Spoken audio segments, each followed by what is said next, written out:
Kubor nakaslem jong unongsan Hima. Menteri Sorkar ubadai kami ruya katanat kam jong wakai pertai ubak polling do ulang ba katanat kan Pynlong sa kawai pat ka Tamasa ka bakot ka Megong festival ban salong nadu kan riak tarik hadu ka khandai tarik uno pra 8,000 pulai yakni ubak pol la kren bikilat patai Kubor mentagasni ka santrik uno pra 8,000 pulai hak ba ulang ba Hadien ba ka Sorkar kala dep ban Pynlong ya ka Tamasa cherry blossom mentapat kala penkre saya ka Megong festival kaman salong hari lum garo Bad Hadien adalah pendap yang ketika Tamasa ke Sorkar kan seped.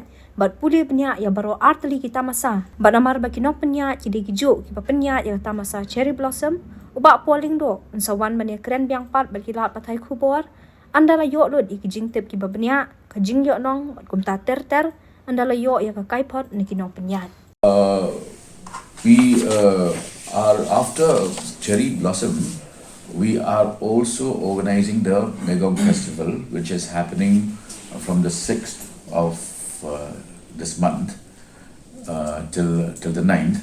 So once both festivals are completed, we will take a review, and it will be a review of both the festivals, a major one happening here and the other one happening in the Garo Hills.